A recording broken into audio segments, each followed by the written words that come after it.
Okay, y'all, it's late at night, and you ready for some deep thoughts? I hope you are. Uh, I'm not sure if I'm ready to dispense them, but I hope you're ready for them just the same. It's better to be ready, just in case they happen to occur, and better that than to not be ready and then to have them just smack you over the face and totally and throw you for a loop. So anyhow, deep thoughts. Um, I've seen a few memes where, and it seems like these are memes mostly put out by younger people. But I guess that just about all memes are put out by people who are younger than me because I'm pretty old. But the memes that I've seen have been things that imply that uh, because these are younger people, they've just sort of come into adult or semi-adult consciousness in the last 7 or 8 years. So they show like 2016, 2017, 2018, 2019. I'm laughing with my friends. I'm having fun. Happy music is playing, and then the music slows down and becomes lugubrious. If I'm using that word right, am I even using that word right? It seems like I'm using it right. But you can check and see if I should have used a different word. The music becomes very heavy, and the everything's moving in slow motion, and it's like uh, nobody's smiling, and it's just much gloomier. And it says 2020, 2021, 2022, 2023, and so I've seen meme after meme like this. Um, and it's not surprising that younger people would see 2020 as the demarcation point between joy and misery. That's not surprising. For slightly older people, such as myself, and also lots of other people who are younger than me, and some people who are as old as me, and some people who are even older than me, who've lived more years on this earth. Uh, I think that the point when things began to get lugubrious, again, if I'm using that word correctly, and once I'm done with this video, I'll look it up and see if I am or not. It sounds like the right word, even if it's not. So even if it's not the right word, just go with what it sounds like. Okay. Um, it sounds lugubrious. You know. Anyhow, I really think that for our perception, for the perception of those who have a wider scope, that the heavy times began uh, curiously, interestingly, at the same time that these younger people were saying they still felt happy. Which is to say, I think that the turning came definitely in 2016, possibly 2015. Um, and it's been the same way. It's been that way for the last 7 or 8 years. It's been that way since probably at least midway through 2015, and definitely uh, 2016, and it stayed that way up to the present, and um, will very likely stay that way through 2024. Um, I don't see a turn toward great joy, or towards normalcy as we used to know it, or towards sanity as we used to know it. Could life ever be sane again? From the lead side streets that you slip down, I wonder to myself. Anyway, So, what am I saying here? Okay. Um, Sometimes one is tempted to think that one is in hell, that and to wonder what happened, what went wrong, what did we all do to subject us to this hell that we're now living in. And don't get me wrong, I know that there have been times, plenty of times in human history where people have suffered much worse, at least physically much worse than they are suffering now. I don't think that that should mean that we should underestimate or or dismiss the kind of misery that's descended upon everything, like slime, like the slime that fell on those kids in that Canadian Nickelodeon TV show way back when. That wasn't that a weird thing? Wasn't that weird to have slime, to have a thing where slime falls on your head? It's sort of weirdly uh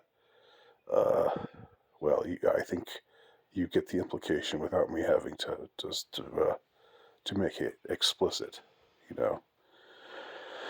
Um, that was back in the '80s where these things were hidden, but we know now that there was a lot of really uh, um, awful stuff going on behind the scenes, even on kids shows.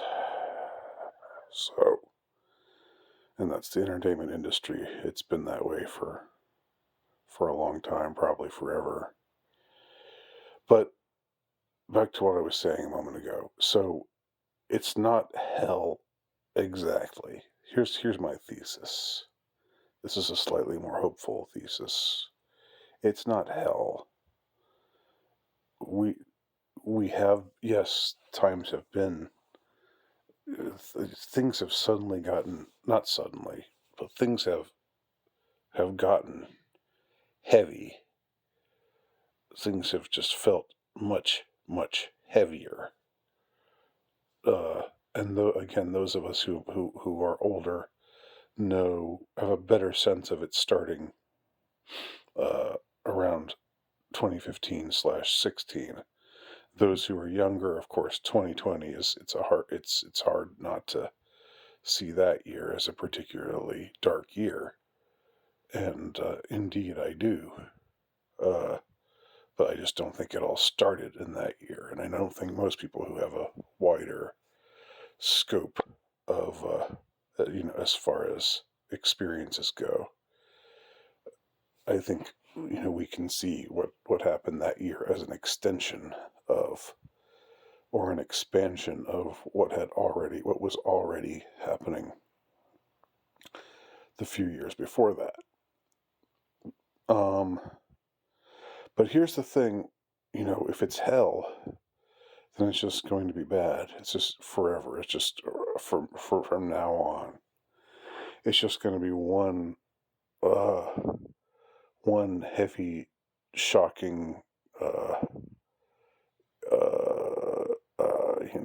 insane, abnormal, nightmarish thing after another, where it's just going to be like, man, there's just no getting back to what we ever thought of as normal. And don't give me this new normal crap, because that shit got old, like 4 years ago. Don't start trying that crap again about this is actually the new normal. No, there's only one normal. There's only one normal, and this ain't it. All right. But what if instead of it being hell, what if it's more like purgatory? Now, those who don't know the difference or don't know about purgatory, hell is where you go if you're an unrepentant sinner and you Um, you are you are far from uh, God's grace. You are damned, and you descend to hell, and your hell is forever. It's misery forever. What purgatory is, where you go when you're not outside of God's grace, but you still have some sins that um, needs to be purged, and so you're going to have to go through some ordeals. You're going to have to, it's going to be a workout. It's going to be tough. It's going to be a slog, but it's a necessary slog to purge your sins, because you can't enter paradise. You can't enter heaven until all of your sins have been purged from you. Only then can you are you worthy to enter into the perfection and the glory that is heaven. Now, what if instead of being on this road to through hell that is never ending, what if we're on a road through purgatory right now? What if we're being led through these years? Who knows how long it will take? But what if at the end of this ordeal, uh, that we are enduring, that we've been enduring for the past 3 years, where it's been one thing after another, after another, after another. What if at the end of this ordeal, at the end of this tribulation, what if this is what we have to go through in order to emerge into a golden age? And am I claiming I know how this golden age will show itself, how it will emerge? No. God's ways are mysterious. God's ways are not our ways. But maybe, just maybe, that's what's really going on right now. And if you can look at it in that way, then you can say, you can take the you know the seemingly never-ending ordeal. You can take it and say, all right, this is my portion for the day, for the week, for the month, for the year. But we're building towards something better. It's on the horizon. It's coming. It's not heaven. It's not heaven on earth, because I don't believe that is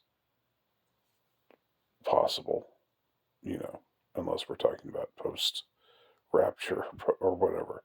But but uh, but there is such a thing as a golden age. There is such a thing as a time of peace. It's a time of relative joy, relative happiness, relative tranquility, relative bliss. It's so hard to imagine that such a thing could even be possible. But maybe that's where we're headed. Maybe, just maybe. Maybe we're not in hell. Maybe we're going through purgatory.